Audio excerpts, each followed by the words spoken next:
It's good to see so many people on the call. I take that as a sign that this is indeed an interesting and relevant topic for many in the Wales and Africa community, and I look forward to this conversation.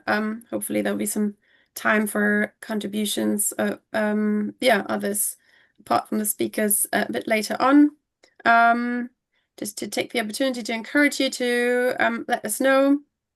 Always, get in touch with your thoughts, with points of interest, things that you'd like to see discussed or hear about in this specific gender space. We're always keen to hear from you, and we always appreciate your feedback. And that being said, at the end of the session, there will be a quick poll, and it'd be really great if you could stay on a couple of minutes and take the time to fill this in. I would be very grateful. It's almost time to get started with today's session. We'll hear from Wales and Africa partnerships that can help improve livelihoods through the specific support of female entrepreneurs. So that's on for today, and I'm excited to welcome Jenny Fletcher, as well as Akmal, Hanuk, and Gifty Volimkarime, who will share their experience of delivering projects in this field. And I also welcome Steve Garrett, who has been a regular participant in our gender community of practice pretty much since the start. Since we started this over 3 years ago, and he kindly agreed to chair the session today. So I will hand over to you in just a minute and take the power.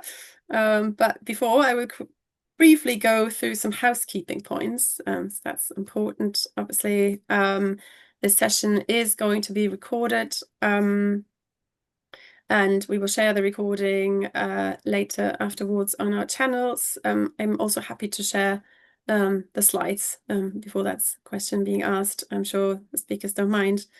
I see nodding. That's good.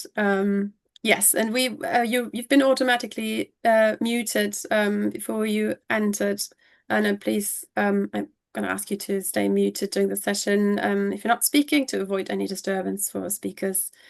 However, we're very happy to for you to put your name in the chat to introduce yourself. It's always nice to see who's here. And you can also use the chat function for questions that we will have time for later. As I said, we are really grateful if you can participate in our monitoring and evaluation at the end of the session.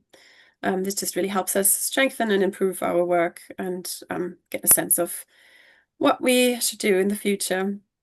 And lastly, a reminder that this is a safe space for minoritized people. So we don't tolerate any form of abuse. We encourage challenging and constructive conversation, but people's lived experiences are not up for debate. And if you breach this rule, you will be removed from the event, and we'll discuss the issue with you later. If you do have any concerns and would like to make a complaint, please contact Julian Rosser at topcymruafrica.wales. Right, and just a quick view on our agenda. I did the housekeeping, and we can start with our first case study presented by Jennifer Fletcher from Care for Uganda in a minute.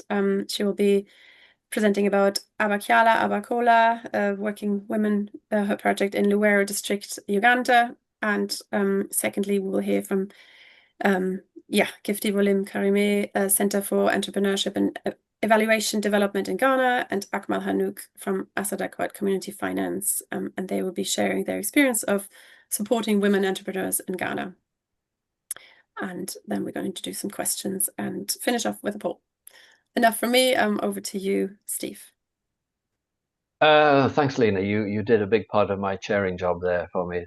Much appreciated. I was really happy when you asked me to step in on this one because my own work has been having set up a few social enterprises in Wales and then being a mentor, hopefully passing on to people or sharing with them the many mistakes and learnings that I've continued to do all the way along of running small businesses. But I had done some work in Uganda supporting women in getting some small enterprises off the ground. And it always seemed to be women who were around doing stuff, being active. And I think maybe a possible kind of interesting subject for a future COP meeting might be, where are the men? Why is it that women seem to be so motivated and engaged? But that's a subject for another time. I'll just repeat that these community of practices are said to share learning and experiences with peers, which I think is so important. And the official topic is the transformative role of women-led entrepreneurship in building sustainable livelihoods. It's a great topic, and as you said, we got some great speakers with a lot of experience. And if you're okay, so we've got Jennifer Fletcher from Care for Uganda, working with, as Lena said, Abakiala Abakola, which is a wonderful Lugandan. The interpretation is working women. Jenny, are you okay to rock on with your presentation? Indeed. Let me start to share. So, yeah, my name's Jenny Fletcher, and I currently am CEO for Care for Uganda.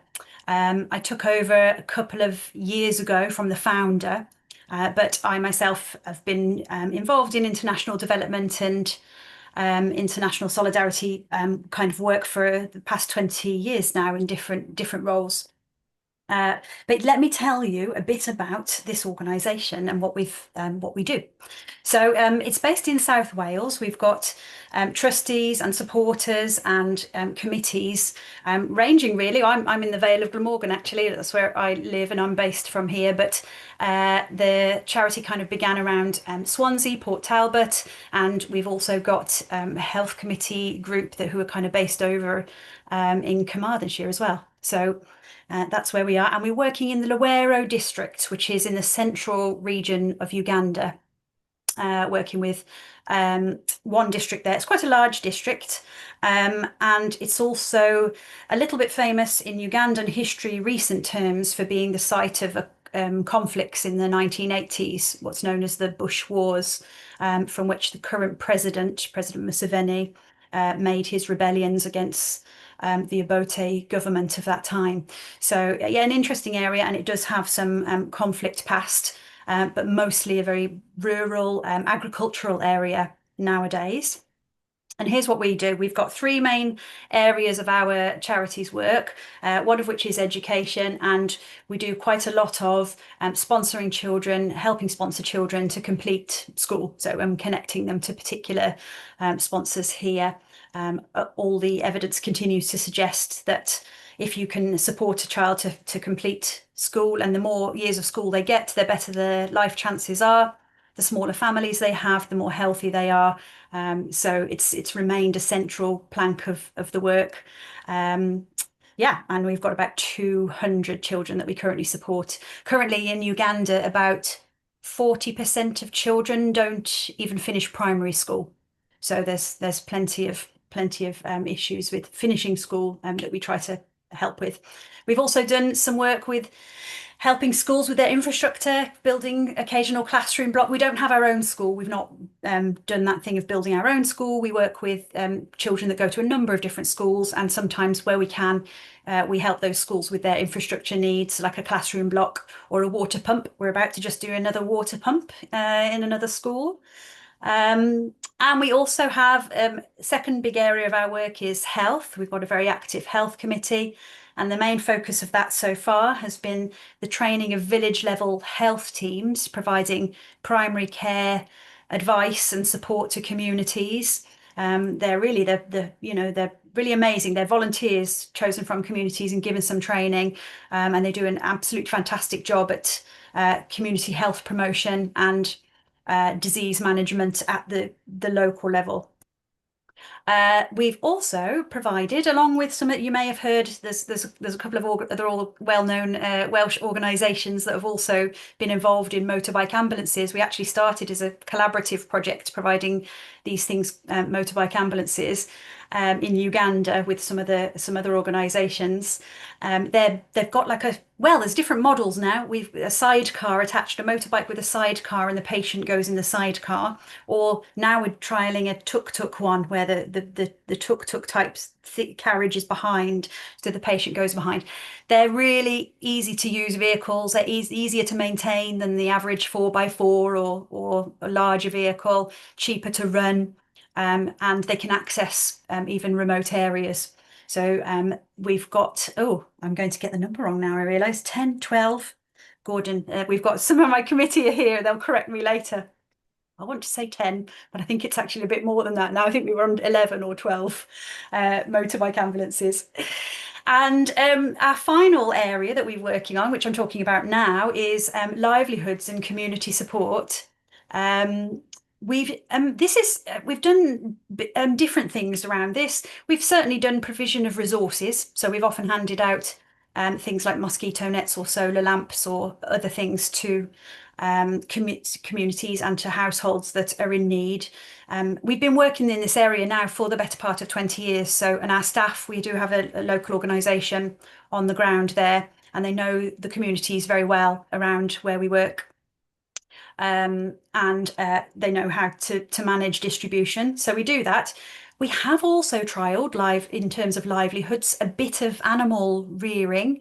That's tricky. Well, we found it tricky. I think it wasn't probably an area of specialism for us, and we haven't yet redone it. The pigs, it turns out, are quite one of the perhaps harder of the animals to rear and keep healthy. But then recently we have done, for the first time, a women's enterprise project. And we've been very much learning as we go with this. As I say, our livelihoods work is the kind of least well developed in some ways of our, I'll be entirely honest, of our organisation. So it's something we're learning about as we go with this project. But let me tell you how it went with our latest women's enterprise work. The name of the project, called Abakyala Abakola, meaning in Luganda, women working. And we found 8 women's enterprise groups in the community. As Steve said, once we sort of looked around and asked around, they were very present. Groups of sometimes 20 to 30 women who, for some different periods of time, some have been going for 10, 15 years, some have been going for 2 to 3 years, but they are all trying to do some different activities. And with our project, we provided equipment to them. So they were all doing, I'll show you a selection now of the businesses they were doing. So we asked them what they wanted. What would you want ideally to improve your business? And of course, perhaps naturally, one of the answers was we could do with some more equipment. We have 2 pedal sewing machines, but one of them is broken. Can we have an electric one? We do have access to some electricity. Could we have a proper, this is an overlock machine for those of you that are specialists. This sewing machine, can we have that? So different things, saucepans for a catering group. They wanted more saucepans. It turns out they were having to hire their largest saucepans, and the paper cutting machine is for making school exercise books. And they were doing them by hand, but they hadn't got the machine to cut them at the end. So the project, thanks to Welsh Government Wales and Africa grant and the WCVA, gave us these funds to do this.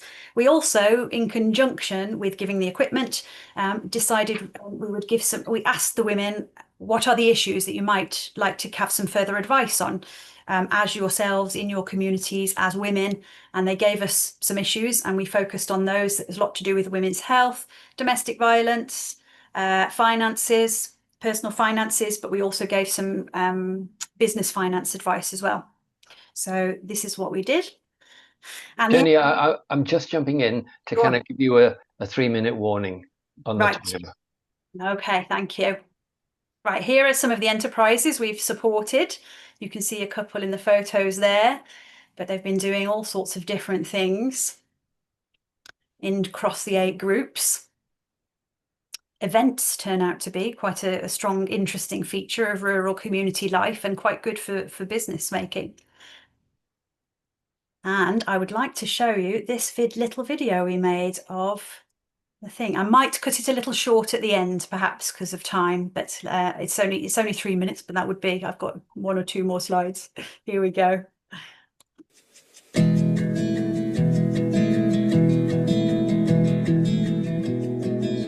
I'm called Christine. I'm the group leader for Tukolere Wamu Namyeso Women's Group. And about our business, Care for Uganda gave us a tent and chairs. It's a 50-seater, and we thank you so much. So our business has helped the women in that when we rent out that tent at a certain fee, we get that money and then we reinvest it in our saving group business and soap making business. We reinvest it, and when we get the profits, we've not yet started sharing it, but it is now growing. That as we've been taught, when we get out that business from the saving group and the soap making, we've been taught that we share that profit 50% to ourselves, 25% to reinvest, and 25% to save. That will help us to grow more. My name's Paul Dinarwanga Amina. I'm from Namagala Burigwe Tailors Group. So we thank Bagala Uganda because they gave us the tailoring machines, the electric one and the other one we use. So there is so much improvement because they found us when we are in a low community. Some people doesn't know how to sew the clothes, but we have made it easy because there are so many women now. They have gained from the sewing machines, those sewing machines, and now we are able to make clothes and sell them. Then we get money that helps us in supporting our families. So we thank the Bagala Uganda group for that. Let me push on a little. Ndi mukyala akola mu kibiina ekya catering, nga catering oyo asobola omuntu najja n'atupangisa ne tugenda tumufumbira buli kintu omuntu kyaba atuwadde okukola buli 19. Omuntu asobola okujja mu kibiina kyaffe bakiyita bali kyewuunya catering group, Ababagala Uganda group, kuba bajja ne batuyamba ne batuwa ebikozesebwa ng'amasepiki, biwuuma mwe kati omulimu gwaffe gugenda gukulaakulana kuba luli twalina ekizibu ng'amasepiki tweyazike naye kati tukola ago era tusobodde okwongerako ku bintu bye tukozesa ne tufuna emirimu. Era twebaza nnyo Babagala Buganda okubanga batwagala. Tuli abakyala abamalirivu era abakozi. Mwebale nnyo aba Horse Africa.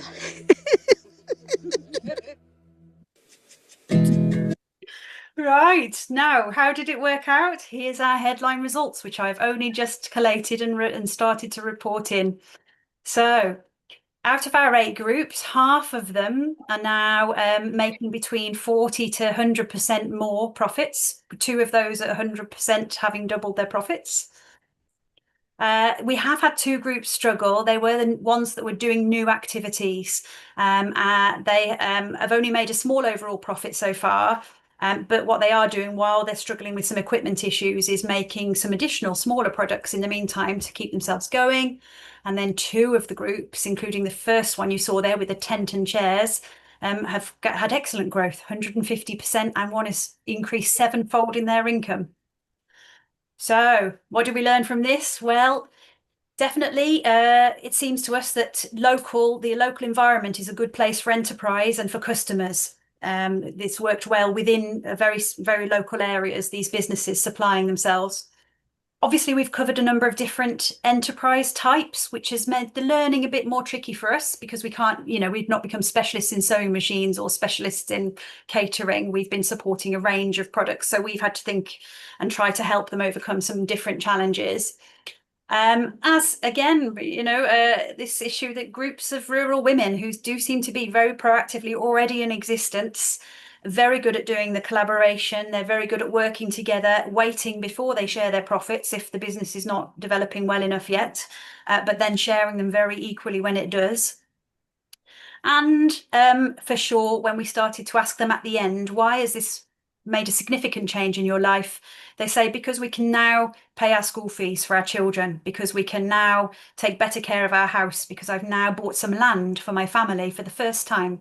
They're also supporting each other. They also give each other support to go to visit each other in hospital, to take food to each other. There's one group that's actually, one of the members has HIV, and she was struggling to get her daughter through secondary school. The group now uses a small amount of the profits pooled together, and they pay her some extra money in order to help her daughter finish secondary school. So, Judy, that was honestly, Jenny, sorry. that's it. No, that's it. That's my end. Thank you. Very inspiring. Could I suggest, if it's okay with you, that if we run a bit out of time with questions at the end, could people write to you directly? Of course, yeah. With questions that they might have. Yeah. Fantastic. Listen, I'm going to sort of carry straight ahead without further ado. Make sure we've got time for our next presentation here. Akmal Hanuk of Assadaquaat Community Finance, and Gifty Volimkarime, founder and chief exec of Center of Enterprise Evaluation and Development in Ghana. Looking forward to hearing from you. I did say to Gifty at the start, I did have a wonderful visit to Ghana, heard some of the best drumming I've ever heard, and came back with a lovely drum as well. So I've got good memories of Ghana, but over to you guys. Thank you so much, Steve. Thank you for the opportunity, Lina and everyone. Hi. My name is Akmal Hanuk, and I'll be co-presenting with our partner in Ghana. I'm based in Wales, but Gifty is in Ghana. So I'll just maybe share my screen quickly. Hopefully you can see the screen. Yeah. Yeah. Okay. Yes. So thank you. So my name is Akmal Hanuk. I'm the founder and CEO of Assadaquaat Community Finance. And we are going to be both co-presenting. ACF is a not-for-profit organization set up in Wales to help address the SDGs, the Sustainable Development Goals, and the Future Generations Act here in Wales. But our work has taken us to Africa and Ghana, which I will ask Gifty to introduce. But we are a not-for-profit organization set up to help ethnic minorities, refugees, asylum seekers, migrant communities here in UK, and especially in Wales.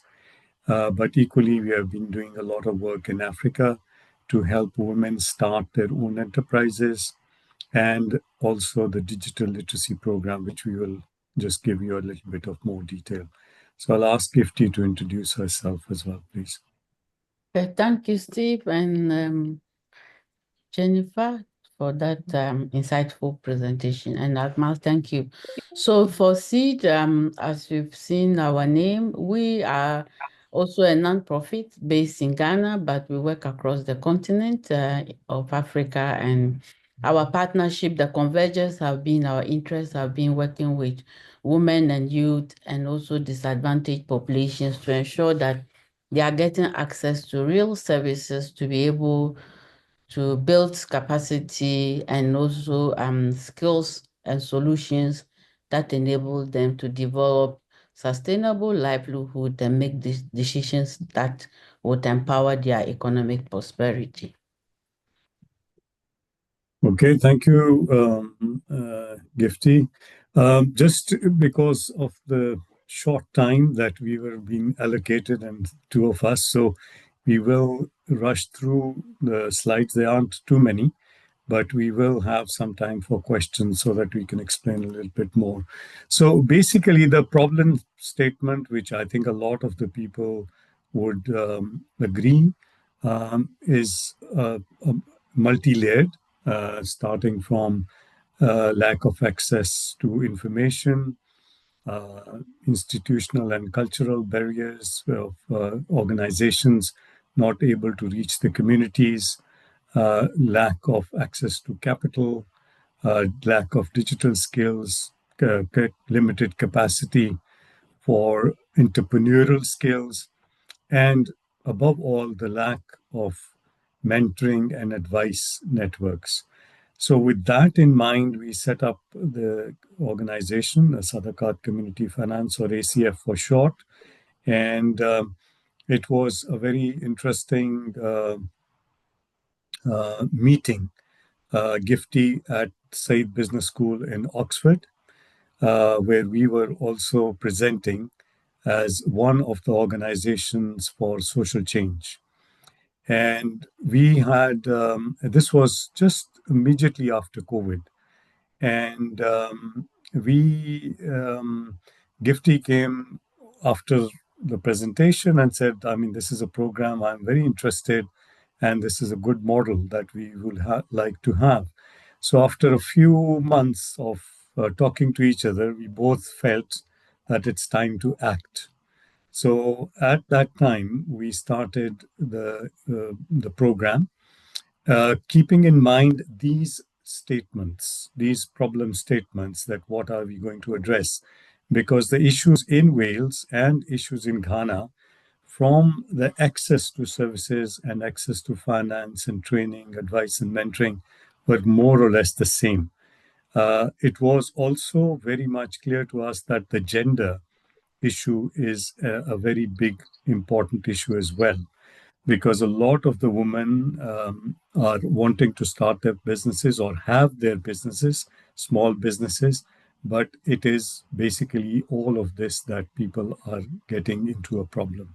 So we thought that, okay, we will start, and we were very fortunate to talk to the Welsh government, the WCVA, Cardiff Business School, a few other organizations that supported us to run this program. Although the initial program, we said we will run it on our own and see how it goes. But then the success has been through the partnership support. I'll hand over to Gifty for explaining us the 3D approach that we gave ourselves. Okay, thank you so much. So for our programming, what we do in terms of our approach is to look at it from a three-dimensional lens, and we look at the issues that are built around our program statement. So we look at institutional, the structural component of the communities that we are serving. And we realize that from the issues that we have documented as the problems, are components that women are unfavorably affected in terms of the social structure, because women have limited access to information, they have limited access to capital. There are defined gender roles for these women, and that also affects their time in terms of balancing personal role responsibility and business responsibility as well. Then we have the bit also around the limited entrepreneurship programs and skills program for women to build capacity. Then you come to legal constraints and also regulatory complexities. Then we move also to look at behavioral component as one of the dimensions, because developing a business acumen and business models needs to build an entrepreneurial mindset from the get-go. And then also the communities we work with, because we work with women who are in communities that are very much entrenched into social norms and culture, that also needs to have their own mindset orientated and shift, so that they can understand the value women add to the economic prosperity of homes and also their communities. Then we come to the institutional structure, where we are looking at having women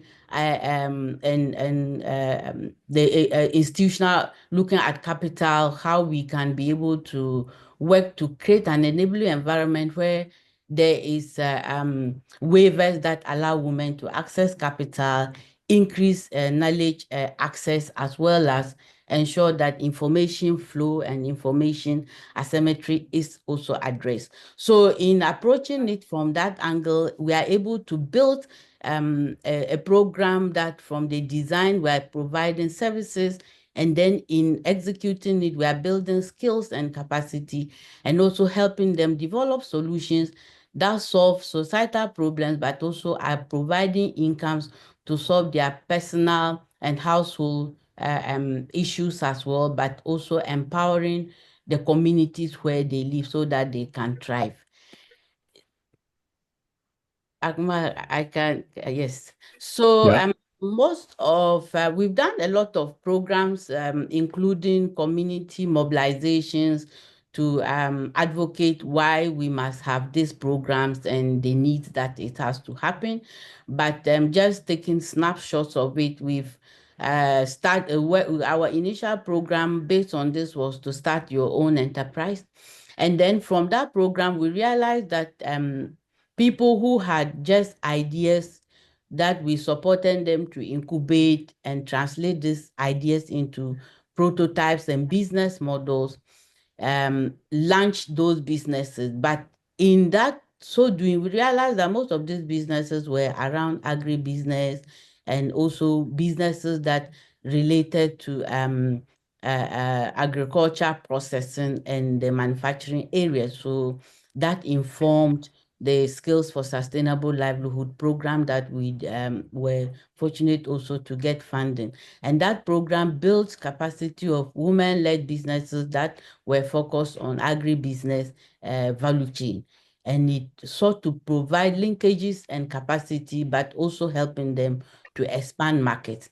In the expansion of markets, we realized that after COVID, most of the market these women could access were now limited because most of it was now done digitally and online. And these women didn't have that kind of capacity. And that informed our digital divide program to build the capacity of the women to be able to use digital access and digital channels to increase their access and also uptake of digital financial tools and technology so they can expand their businesses.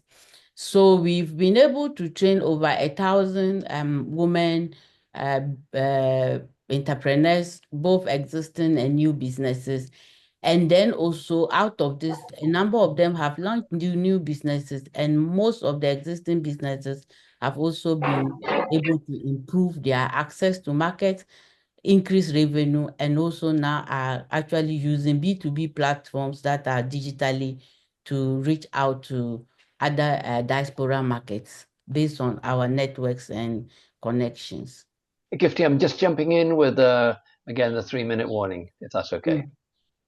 Thank Akmal. you. Yes, I think we are getting in there. So basically, thank you, Gifty, for giving us an overview. We've got a few videos, but we will not be sharing today, but we can link it for you to see. The main thing for us was that once this program has been delivered, what do we do next? So alongside that, as Gifty mentioned, that we were very conscious that that local community, that local ecosystem is also built. So right from the start, from the launch of the products, we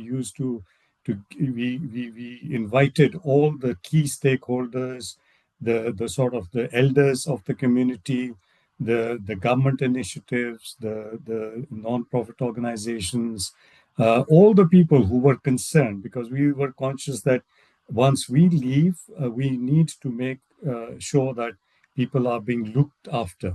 So building bridges and having that catalyst approach to access to capital and all of the corporate sector, private sector, colleges, universities. So we have got quite a good network set up because we wanted everyone to be engaged. So that ecosystem is very much in place, which is giving us more access to the community, which means that we are being trusted and our integrity has increased, that these are people who are really wanting to make that social change. Some of the game changers that we had, obviously, was the consistent advice and mentoring network that we set up. but we equally are engaged with the businesses through our specialists online, virtually. So whilst Gifty and the team, they are very much present in person, so many areas that we think that we can help the people who had participated in our courses and cohorts. The alumni is very strong, and we are keeping that network there to be able to further enhance their capacities. So the pipeline really is, I'm sure if you could look at it, is the business model.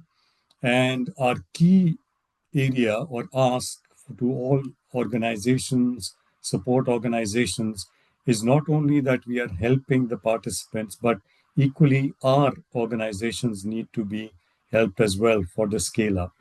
So that's something which we are very keen, and I'll perhaps leave the bit to close for Gifty. Yeah, so for the pipeline is we are looking at ensuring that most of our programs are actually informed by the evidence on the ground. And then also the continuing to grow the model would also mean expanding our partnerships across the our work spaces to get global networks to continue to contribute to the mentorship and coaching, because as the business evolves and commercialized, the coaching dynamics changes, because it's now more of providing executive coaching, and that is where the global network becomes very vital in this area. And then also the expansion of markets. But we would continue to look for opportunities that we can partner and unlock capital to continue to do a lot of research around that area. So the last slide is just to give you a snapshot of some of the sessions. And there's one of the picture where you can see that we're in Ghana, but we had Akmal and his team join from Wales. And that actually brings a lot of value into the programming for the shared knowledge and exchange in real time, and thanks to technology. So thank you very much. Gifty and Akmal, thank you so much. Again, would you be happy for people to write to you directly if Lena shared your contact details? Absolutely. With any questions? With pleasure. Very inspiring. Everything I've heard is very inspiring. One thing you said, Gifty, which really rang a bell in my mind was, I think you talked about entrepreneurial mindset. When I used to teach a course to people who wanted to set up their own small businesses, I came to the conclusion that the most important thing I was trying to get across, me personally, was trying to get across to them, was the self-belief, the I can mindset. Because it's surprising how blocked people can be about that. And one thing I've found, you probably relate to this, when somebody does, even if it's a tiny little trade, their very first trade, suddenly that switch clicks at, wow, I can. And then it all starts. But as you've said, getting that positive mindset, and that's where peer mentors are so valuable, because they can say, hey, look, I'm like you, I'm not a genius, if I can do it, you can do it, that sort of thing. Okay, really, it's a lot to think about and digest there, but Lena, is now a good time to open for questions? Yeah, that's fine. Cool. There's some questions in the chat already. I don't know if you've seen. Oh yes, I did. I was trying to keep up with those, and yes, I mean, if I can verbalize that, I will try to. If people put hands up, I will try to look that up. But we see a very interesting one here from Danny Gotto. He says, Jennifer, great work. I wonder if you've explored about linking the groups to bigger credit support like microfinance institutions or rural banks now that they've grown by so much. And then he asks a second question, what is your scale-up plan like? And actually, then finally he says, where do you wean the groups to go off to recruit others? There are kind of three questions there. Yeah, right. It depends how many questions you want to try and get through, but I've answered that already in writing further down the chat if you skim down. Great. But just to quickly summarize it, perhaps to help, is that we've only just finished. It's a bit of a first step project for us in this area, as I mentioned in the presentation. So we need to reflect a bit. The microfinance is a really good idea. The organisation would need to find out what they could access in that area, I think, and what would be manageable for them at this point. We did tell these groups that this was a 1-year boost support project.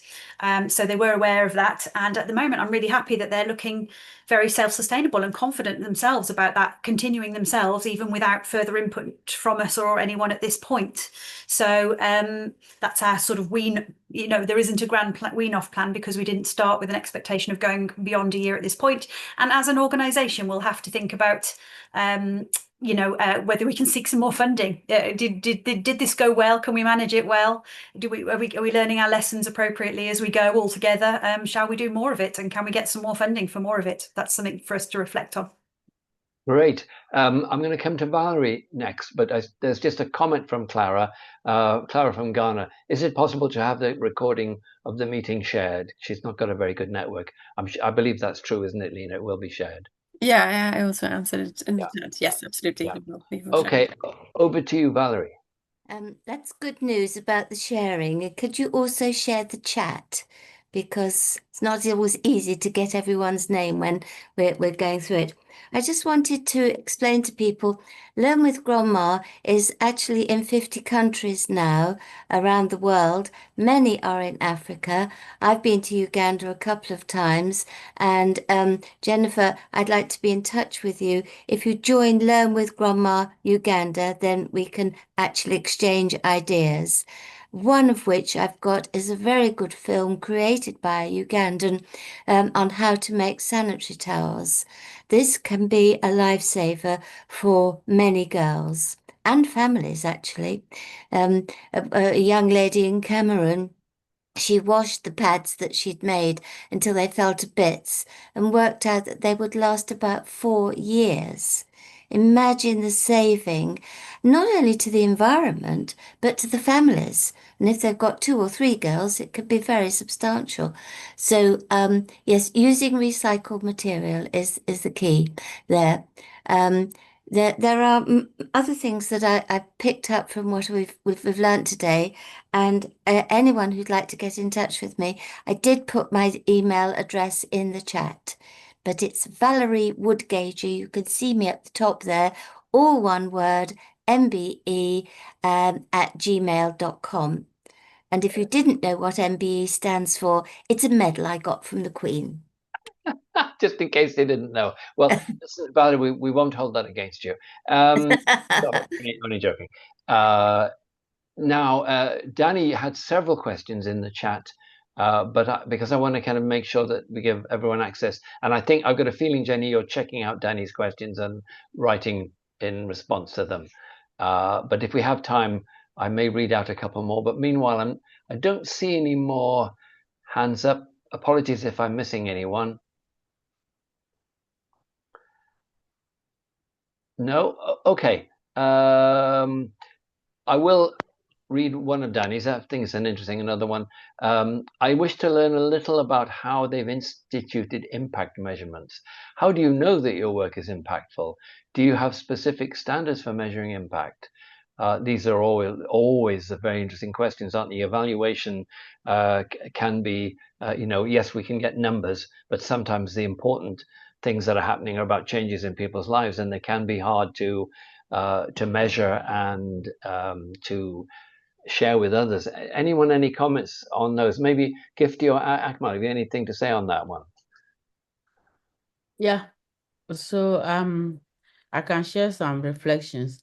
In terms of measuring impact, it's part of the metrics we do, but our programs are usually short.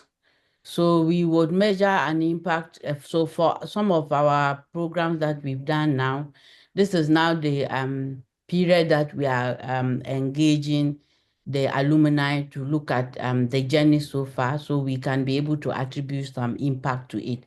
But in terms of standards, we are using the global impact measurement standards to measure. And when we start our programming, that's why we have our interventional survey, so that it gives us a certain foundational perspectives in terms of what the situations look like. We also have a tracking metrics that we follow the businesses, because we document case studies of the journeys of the businesses.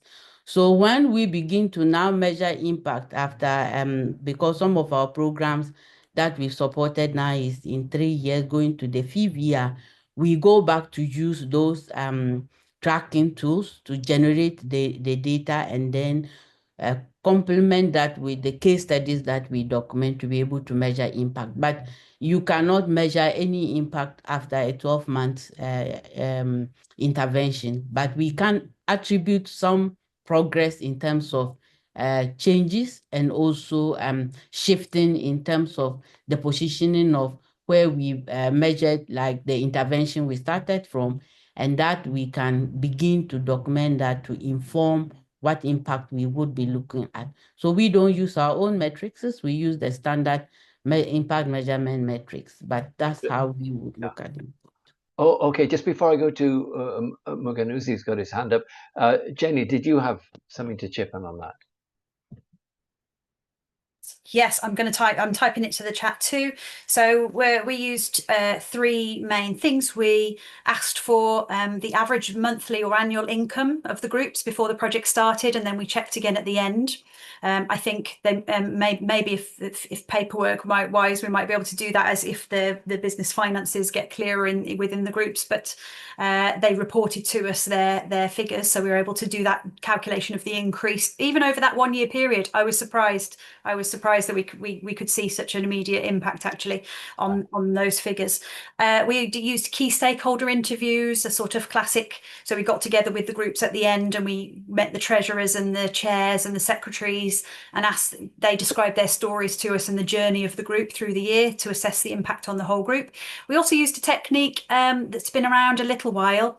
I don't know how much it's used nowadays, called most significant change case study stories, where you ask people, what has been the most significant change for you as a result of being involved in this project? And that drew out some very beautiful things about that we wouldn't have had otherwise, some very amazing stories of what it meant for the business, or their knowledge growth, or their life, or the life of their family, or the life of their communities. So we drew out a number of interesting impacts that way as well. Yeah, that is great, Jenny. I mean, I've certainly found figures and numbers are important because they reflect some reality, but people's anecdotes and their own shared experiences are always very powerful. Muganuzi Adonis, over to you, sir. Thank you so much, Steve, for the flow. This is Muganuzi Adonis from Uganda, a Congolese refugee, found executive director of EGIN organization.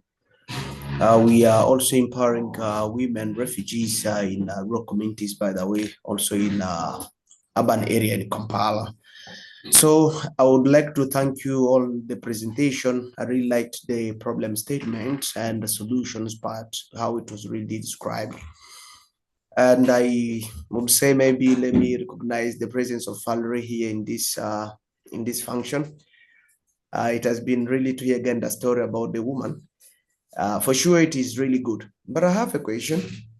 I don't know if it has been already for the country that you've already established the program when you launched, if Uganda was part of it, because I came a little bit late and I was asking because I really admired the B2B model.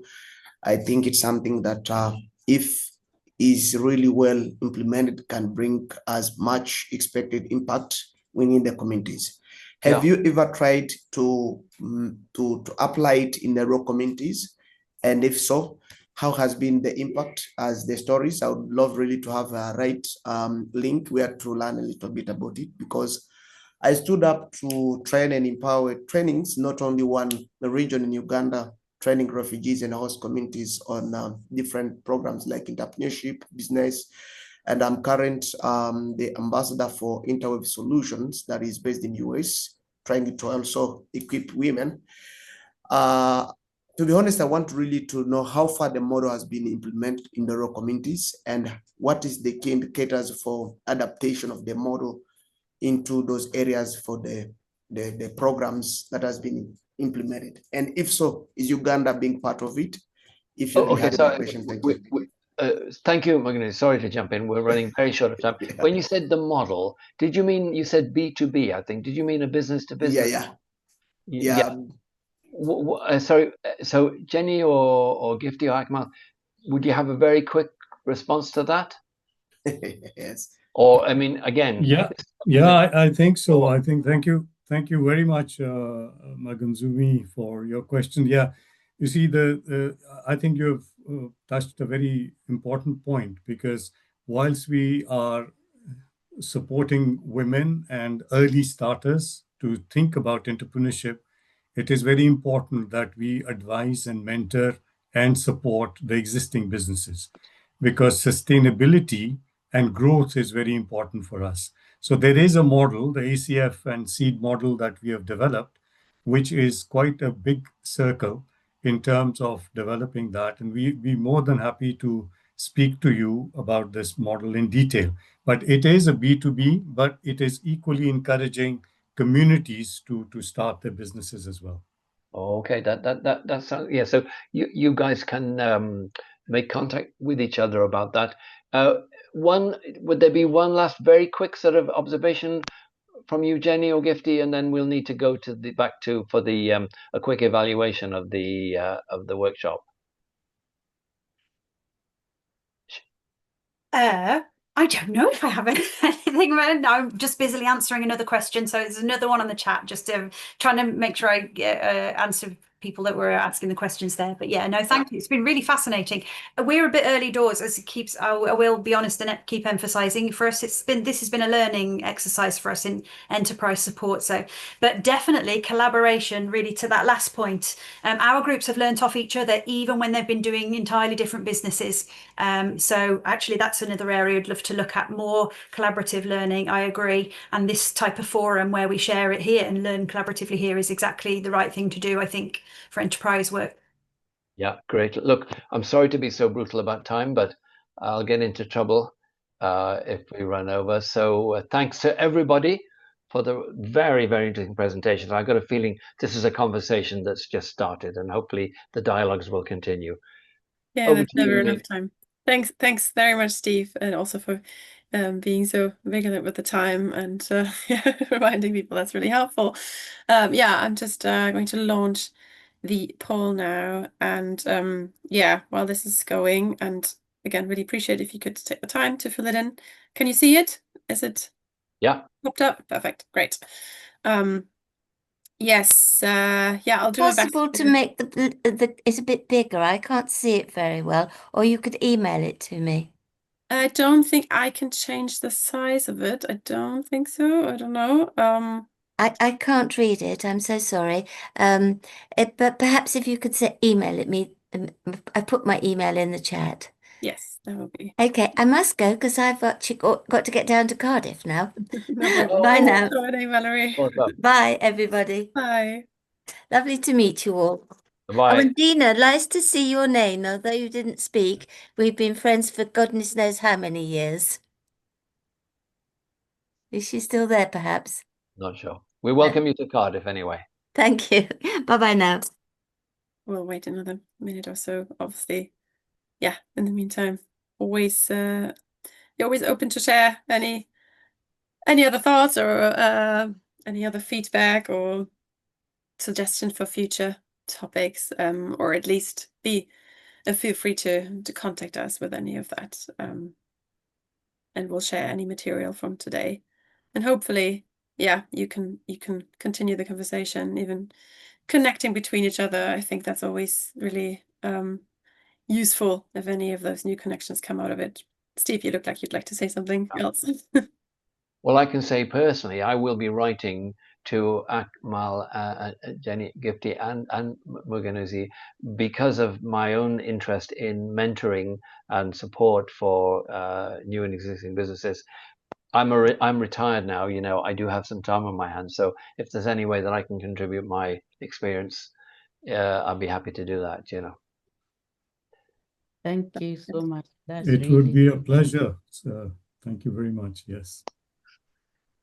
In fact, I think we were very much keen to meet other organizations. I think, Yeah.